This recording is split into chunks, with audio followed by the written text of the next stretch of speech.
खबरों की शुरुआत करते हैं टॉप 10 के साथ। सबसे पहले जयपुर। प्रदेश कांग्रेस प्रभारी अजय माकन संगठनात्मक और राजनीतिक नियुक्तियों को लेकर कांग्रेस विधायकों से अगले 2 दिन 1-to-1 संवाद करेंगे। माकन के देर शाम जयपुर पहुंचने की संभावना है। गहलोत सरकार के मंत्रिमंडल विस्तार और फेरबदल पर बीजेपी की पैनी निगाह है। नेता प्रतिपक्ष गुलाब चंद कटारिया की भविष्यवाणी है कि मंत्रिमंडल विस्तार होते ही गहलोत सरकार की मुश्किलें बढ़ जाएंगी, जबकि प्रदेश अध्यक्ष सतीश पूनिया ने कहा कि मंत्रिमंडल विस्तार से प्रदेश का भला नहीं होने वाला। प्रदेश कांग्रेस मुख्यालय में अल्पसंख्यक विभाग के राष्ट्रीय अध्यक्ष इमरान प्रतापगढ़ी की अध्यक्षता में महामंथन हुआ। बैठक के बाद पीसीसी चीफ गोविंद सिंह डोटासरा ने कहा कि 2023 में बीजेपी का सफाया होगा, राहुल के नेतृत्व में कांग्रेस की सरकार बनेगी। उग्र हिंदुत्व की पैरोकार बीजेपी ने पूर्व राष्ट्रपति एपीजे अब्दुल कलाम की बरसी पर खिराज अकीदत पेश किया। माइनॉरिटी के नेताओं के बीच बीजेपी प्रदेश अध्यक्ष सतीश पूनिया ने उन्हें नमन किया। बीजेपी के वरिष्ठ नेता कालीचरण सराफ आज ग्रेटर नगर निगम के खिलाफ धरने पर बैठ गए। उन्होंने आरोप लगाया कि मालवीय नगर विधानसभा क्षेत्र में सीवरेज लाइन चौक हो गई, नालियां उफान पर हैं, गंदा पानी बाजारों में आ गया और निगम प्रशासन हाथ पर हाथ धरे बैठा है। जयपुर के कोटपुतली में एसीबी ने निर्माण विभाग के एक्सीएन समेत 4 लोगों को 30,000 रुपए की रिश्वत लेते दबोचा। एक्सीएन से परिवादी ने अमानत राशि लौटाने के नाम पर 50,000 की रिश्वत मांगी थी। जयपुर में एसीबी ने दूसरी बड़ी कार्रवाई करते हुए डीएलबी में घूसखोर एडीएओ को गिरफ्तार किया। एडीएओ ने सब फायर डिप्लोमा की स्वीकृति के एवज में 15,000 की रिश्वत ली थी।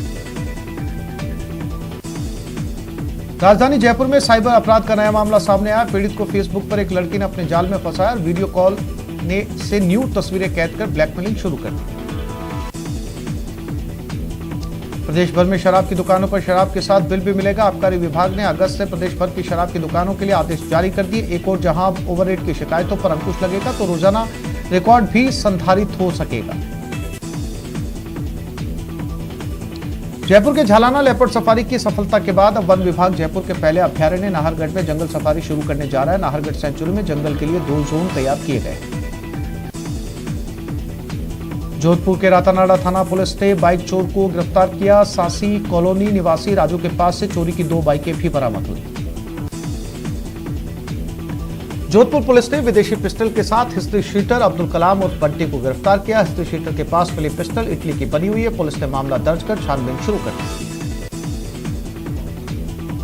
जोधपुर के एसएन मेडिकल कॉलेज में नर्सिंग कर्मियों ने हॉस्टल में बदहाल व्यवस्थाओं को लेकर विरोध प्रदर्शन किया। नर्सिंग कॉलेज के छात्रों ने मेडिकल कॉलेज प्राचार्य दफ्तर के बाहर नारेबाजी और हॉस्टल की दुर्दशा को दुरुस्त करने की मांग की। कोटा में बेखौफ बदमाशों ने एक शॉपिंग सेंटर के बाहर टायर कारोबारी पर फायरिंग की कोशिश की। जानकारी के मुताबिक बाइक पर आए 2 बदमाशों ने कारोबारी पर हमले की कोशिश की। पूरी वारदात सीसीटीवी में कैद हो गई। कोटा में सरकारी बिल्डिंग में चोरी की कई वारदातें कर चुके आरोपी को पुलिस ने गिरफ्तार कर लिया। आरोपी से चोरी के 14 पंखे, पानी की मोटर, टंकी, गैस सिलेंडर सहित कई सामान बरामद किए गए।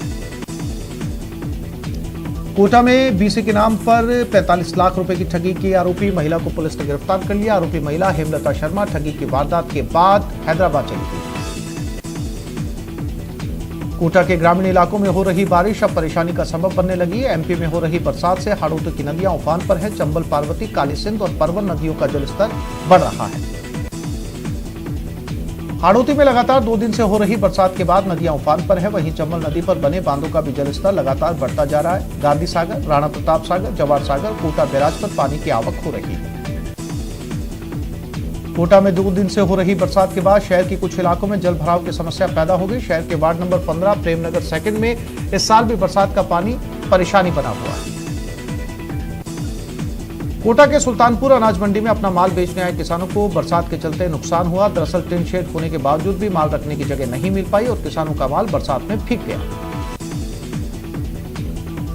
कोटा के विज्ञान नगर में झमाझम बरसात के बावजूद वैक्सीन लगवाने के लिए लंबी लाइनें दिखाई दी। जिले के 83 सेंटर्स पर कोरोना का टीका लगाया जा रहा है। कोटा जिले के इटावा कस्बे में पागल कुत्ते का आतंक देखने को मिला। कुत्ते ने 1.5 दर्जन लोगों को काटकर घायल कर दिया। 4 घंटे बाद नगरपालिका के कर्मियों ने पागल कुत्ते पर काबू पाया।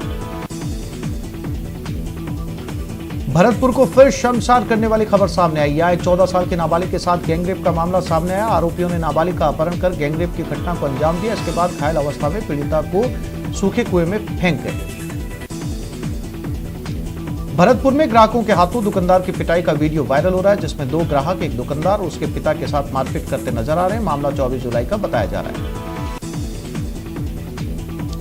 भरतपुर के बयाना में नगरपालिका की लापरवाही के चलते आए दिन हादसे हो रहे हैं। यहाँ सड़क में जगह जगह बड़े बड़े गड्ढे बने हुए हैं, जिनमें पानी भर जाता है और लोग हादसे का शिकार हो जाते हैं। भरतपुर के शास्त्री पार्क से 24 पार्षद और मेयर की बस चंडीगढ़ के लिए रवाना हो गई। ये सभी 25 लोग चंडीगढ़ की सफाई व्यवस्था देखेंगे और चंडीगढ़ की तर्ज पर भरतपुर में भी सफाई कार्य शुरू किया जाएगा। भरतपुर में एक महिला बेटों और बहू की अनदेखी के चलते दर-दर की ठोकरें खाने को मजबूर है। संभागीय आयुक्त ने महिला को उसका हक दिलाने और गुजारा भत्ता देने के निर्देश दिए। भरतपुर में संभागीय आयुक्त पीसी बेरवाल ने कलेक्ट्रेट सभागार में जनसुनवाई की। इस दौरान लोगों ने जलदाय विभाग के अधिकारियों के ऊपर पैसे लेकर अवैध कनेक्शन देने के आरोप लगाए। भरतपुर जिले में भारी बरसात के बाद लोगों को गर्मी और उमस से राहत मिली। वहीं किसानों के चेहरे भी खिल गए। बरसात के बाद लोगों ने मौसम का भरपूर मजा उठाया। भरतपुर के सलेमपुर में सरकारी हाई स्कूल में पौधे लगवाए गए। विद्यालय के कार्यक्रम प्रभारी नागेंद्र चौधरी ने बताया कि सामाजिक वानिकी और पर्यावरण सुधार कार्यक्रम के तहत ये पौधे लगाए गए। अजमेर के सिविल लाइन थाने में श्रमजीवी कोऑपरेटिव सोसाइटी के संचालक पर 15 लाख रुपए की धोखाधड़ी का मुकदमा दर्ज किया गया। कोर्ट के आदेश के बाद यह केस दर्ज किया गया है। अजमेर अनियमित जल सप्लाई का मुद्दा अदालत पहुंच गया। बीजेपी पार्षद ज्ञान सारस्वत ने राज्य सरकार सहित जलदाय विभाग के खिलाफ स्थायी लोक अदालत में याचिका पेश की। प्रकरण में 12 अगस्त को सुनवाई होगी। अजमेर में राशन डीलरों ने गेहूं में अनियमितता करने वाले ठेकेदार के खिलाफ जिला रसद अधिकारी को ज्ञापन सौंपा। फेडरेशन ने ठेकेदार के खिलाफ मुकदमा दर्ज करवाने की भी मांग की। बीकानेर के पांचू थाना क्षेत्र के सारुंडा रोही इलाके में प्रेमी युगल का पेड़ से लटकता शव मिला। पुलिस ने दोनों शवों को कब्जे में लेकर मामले की जांच शुरू कर दी। बीकानेर में आज बीजेपी किसान मोर्चा ने सैनिक कल्याण बोर्ड के पूर्व अध्यक्ष प्रेम सिंह बाजोर पर हुए जानलेवा हमले के विरोध में प्रदर्शन किया। बीजेपी कार्यकर्ताओं ने जिला कलेक्ट्रेट पर नारेबाजी की। सैनिक कल्याण बोर्ड के पूर्व अध्यक्ष प्रेम सिंह बाजोर पर हमले के विरोध में बीकानेर कलेक्ट्रेट पर क्षत्रिय सभा ने प्रदर्शन किया और सीएम के नाम ज्ञापन सौंपा। बीकानेर के खाजूवाला में मंडल बीजेपी की बैठक संपन्न हुई। बैठक में क्षेत्रीय मुद्दों पर चर्चा की गई, साथ ही समस्याओं के समाधान के लिए प्रशासन से मांग भी की गई। बीकानेर के बरसिंहसर परियोजना में सुरक्षा व्यवस्था के लिए तैनात सीआईएसएफ की ओर से 1000 पौधे लगाए गए। पर्यावरण को बचाने का संदेश दिया गया। इस दौरान लोगों को ज्यादा से ज्यादा पौधे लगाने का संकल्प दिलाया गया।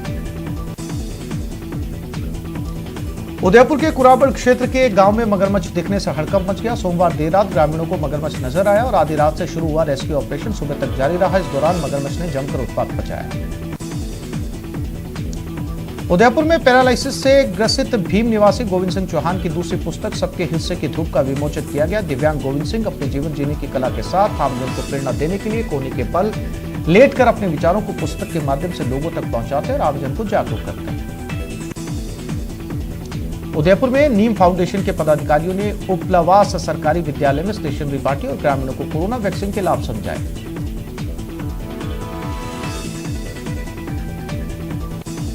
प्रदेश खेल मंत्री अशोक चांदना आज दौसा दौरे पर रहे। यहां चांदना